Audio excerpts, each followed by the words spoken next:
Ever paid attention to how art styles and creative decisions we choose to follow reflect on our own style and today's perception of ourselves?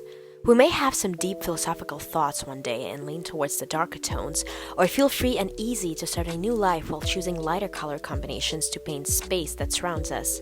However, it's sometimes not that easy to explain why certain styles are created in the dark tone or the light one. Not easy, but we'll try our best to clarify how these two actually work.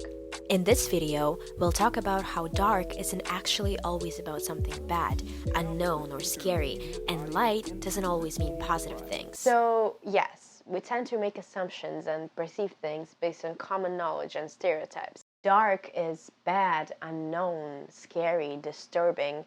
Light is visible, cozy, predictable. You make these assumptions everywhere. Even when you meet someone new, you walk into their room and if it's too dark, you assume they probably like scary stuff or have something deep down in their traumatic past. On the opposite, light aesthetic suggests they probably are cheerful and open, etc. Doesn't work this way though.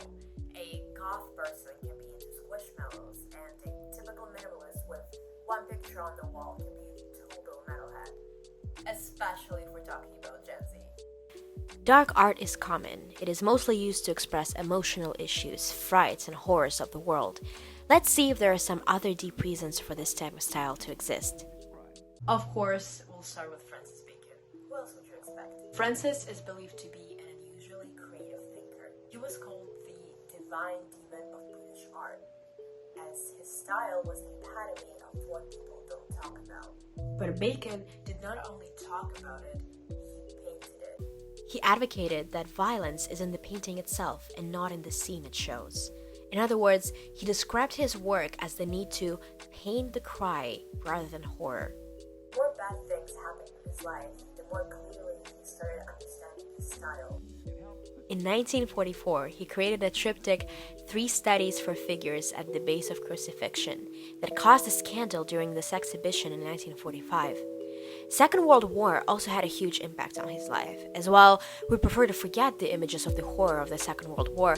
Bacon painted extreme scenarios such as the collection of bodies that are twisted, squashed, dismembered, and torn. He illustrated everything as it was. He illustrated his own truth. The question is whether you are ready to accept this truth or The not. so-called trendsetter of the dark art is Francisco Goya. His philosophy was based on the idea of art being able to make a huge political difference. The Spanish-French War in 1808 was one of the reasons for his art to exist. Goya believed this war was unnecessary, so in 1814 he painted two pieces, the 2nd of May 1808 and the 3rd of May 1808.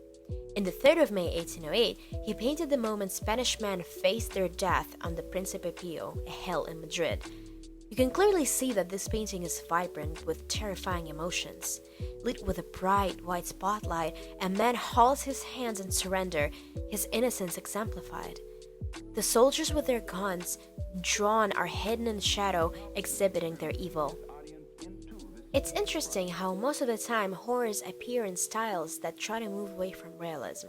However, we keep seeing that creepy objects that our mind completes subconsciously from distorted shapes. However, we should never forget that realism is sometimes one of the best sources of dark art. Horrible truth of reality. However, we'll repeat our question.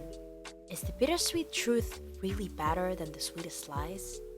Stay tuned to see the opposite point of view about light arts next Sunday.